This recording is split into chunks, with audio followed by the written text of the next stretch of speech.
Bonjour, dans cette vidéo je vous propose de corriger l'exercice 2 du bac ES d'Asie juin 2016, et aussi donc le bac L. Voilà, c'est très classique, c'est un sujet sur les probabilités avec une partie sur la loi binomiale, une partie sur la loi normale et des intervalles ici de confiance, donc rien de bien surprenant. Voilà, donc vous faites comme d'habitude et puis vous passez au corrigé dès que vous le souhaitez. Alors, donc avant de commencer toutes les questions, donc on regarde un petit peu, c'est un exercice sur 6 points, donc c'est assez conséquent, hein. Donc il va falloir prendre son temps. Les trois parties sont indépendantes, donc ça c'est pour vous dire que si vous ratez une partie, vous pouvez quand même passer à la suivante, surtout, hein. Ne coupez pas dès qu'il y a une question que vous n'arrivez pas à faire, vous sautez et vous faites le reste. Ensuite, les résultats sont arrondis au millième, ça c'est très important, ça ne sera pas répété, donc ici on ne l'oublie pas, on arrondira donc 3 chiffres après la virgule. Voilà, donc maintenant la partie A. Qu'est-ce qu'on peut dire sur cette partie? Donc on parle de tirage d'une clé USB et on vous demande de justifier que la variable x suit une loi binomiale. Alors pour avoir une loi binomiale, il faut d'abord une épreuve de Bernoulli, c'est-à-dire une épreuve de Bernoulli donc à deux issues qu'on va répéter un certain nombre de fois de façon indépendante. Donc ici, eh bien, on va essayer de trouver cette épreuve. Donc le tirage d'une clé, donc d'une clé, est une épreuve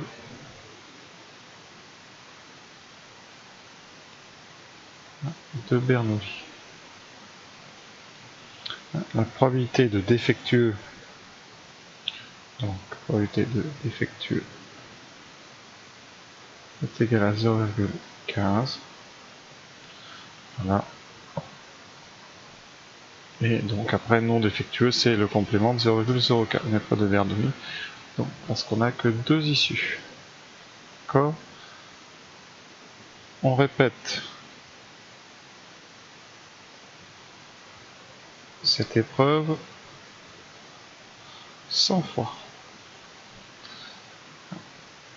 de façon indépendante. Alors l'indépendance, c'est la répétition dans les mêmes conditions, donc indépendant, et ça c'est garanti par le tirage avec remise. Voilà. Donc, conséquence, grand X, le nombre de, ici, de clés défectueuses, le nombre de clés défectueuses suit ce qu'on appelle la loi binomiale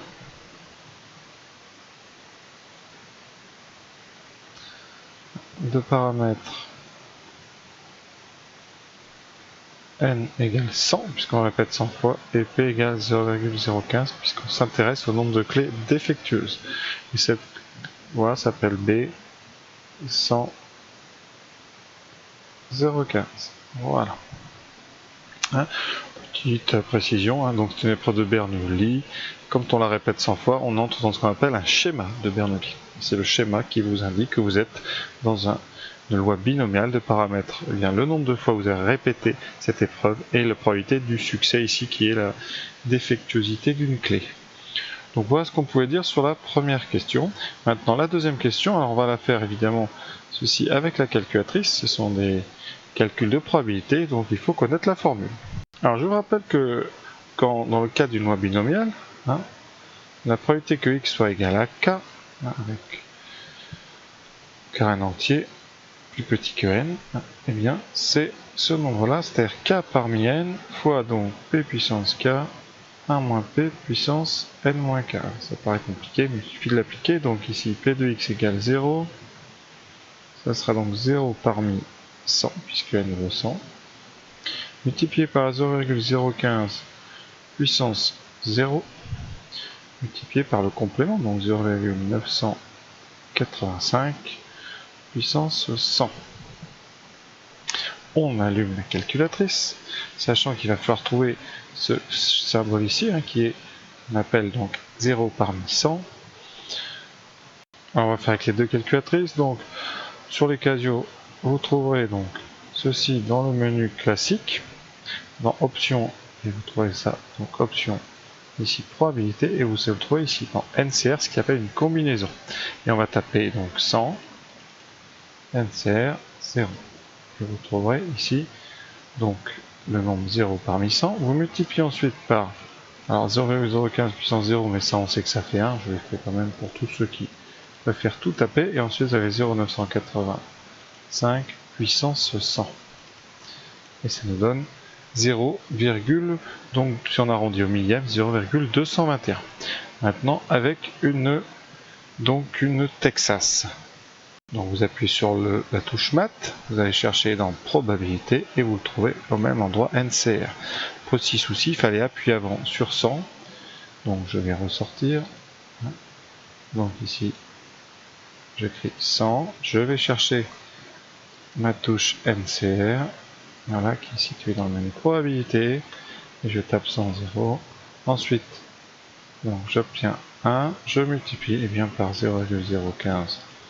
Puissance 0, même si ça c'est quand même inutile, vous savez que ça fait 1, et 0,985 puissance 100. On obtient le même nombre, donc 0,221.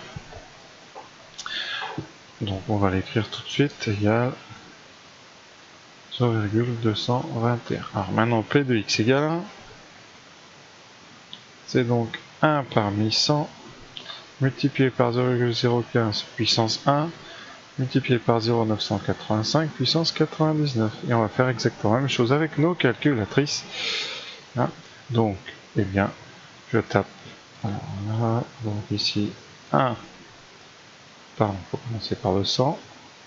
Donc, 100 NTR 1, multiplié par 0,015 puissance 1 qui fait, pas la peine de mettre la puissance, ça fait 1, 0,985 puissance, donc ici 99. On obtient, vous voyez, donc 0,336. Chez la Texas, c'est pareil.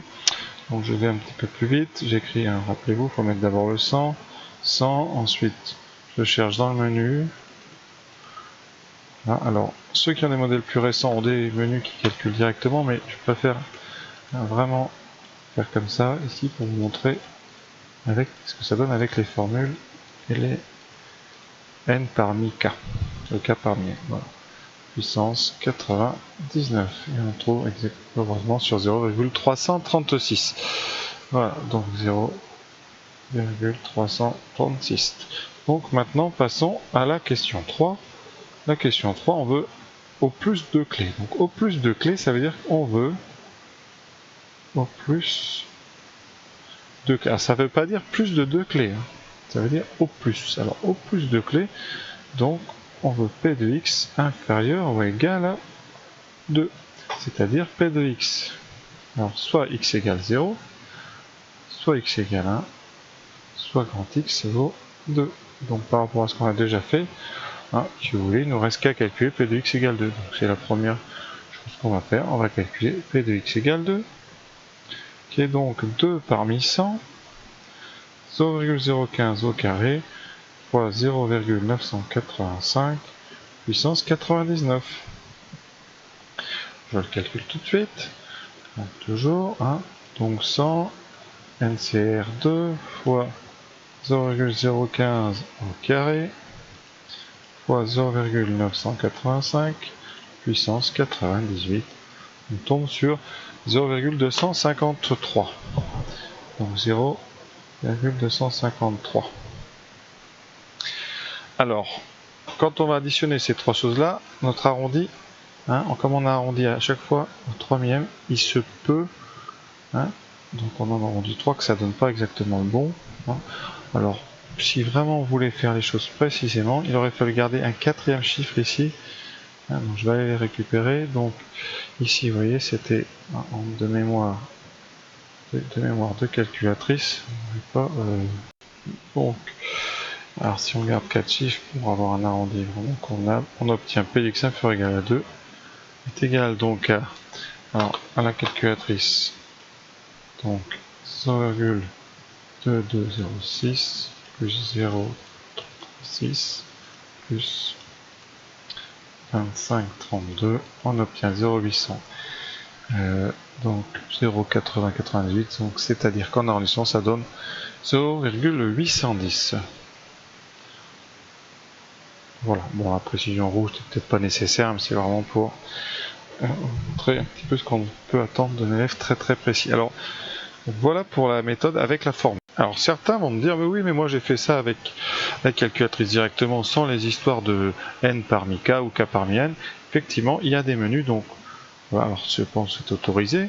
Hein. Ici, vous allez donc dans le menu Stat, et ici, vous allez dans Distrib, hein, et vous aurez loi binomiale à cet endroit-là. Et vous allez aller, alors BPD pour égal et BCD pour inférieur ou égal. Donc BPD si vous voulez, et vous installez, donc ici, alors, on va pas faire avec des listes, donc pardon, on va faire nous data, voilà, on va une variable aléatoire x, donc on cherche x égale 0 pour le premier, ensuite le nombre d'essais non trial c'est 100 et le paramètre c'est 0,015.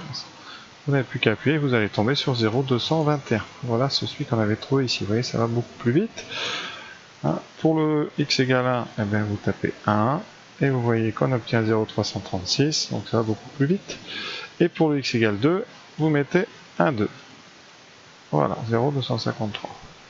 Alors, si vous voulez faire directement le inférieur ou égal à 2, eh bien, vous allez taper sur la touche BCD à la place, tout est déjà écrit, vous mettez 2 et ça va vous donner directement inférieur ou égal à 2. Vous voyez, on trouve 0,8098 qu'on avait trouvé en bas. Ça, c'est donc avec une Casio. Avec une Texas, tout va se passer donc dans le menu Stat ici. Stat.